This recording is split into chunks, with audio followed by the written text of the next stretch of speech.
Hi guys, welcome to another exciting tutorial from Bob's Online Study System. Today we'll be analysing the boss in your workplace. To do this, we'll be constructing a diagrammatical representation of your relationship with the boss and how this impacts on your future. Okay, let's begin with the diagram. There you are, and here I draw your boss in the same company space. Two co-workers working together. Your boss, someone who works with you or just happens to be doing the job longer than you have, and whose job includes helping you be better at your task. Yes, your boss actually receives a portion of their pay for helping you. See how if I draw you and the boss together like this, we don't capture the correct dynamic at all. This is not an illustration of a boss-co-worker relationship.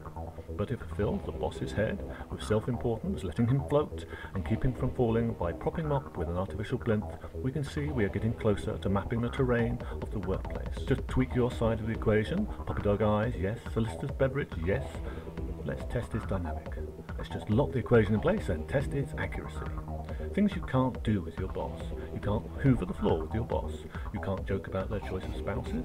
Nor can you tell them that they are wrong about the opinion they hold of your abilities based on 2 years direct experience.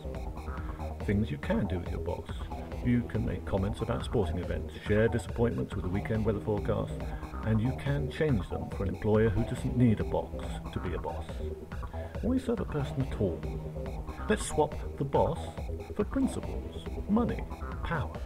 Oh, yes, that larger sense of purpose you used to have. Oh, well, that didn't stick. Let's move on. Lastly, we are going to reverse the whole dynamic and place you here and your boss here. Please observe that the boss without his position is just a sulky little man, whereas you hold the responsibility of command with a lightness of touch born of nobility.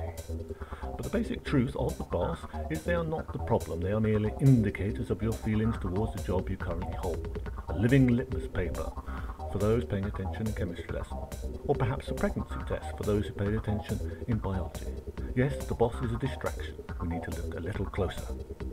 There are two of you. There is you and there is the boss within you. Let's look. Inside you is a boss. If the boss in the real office is not pulling you up, then your internal boss needs to be. Your internal boss may be tending towards passivity, watching tutorials, or reading self-help manuals. Remember, you are the boss of you. Oh, hi there, Mr. Harrison? Yes, quarterly reports?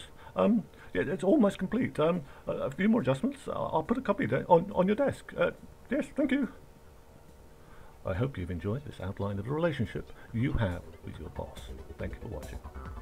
See you again for our next tutorial on the social stigma attached to clerical workers.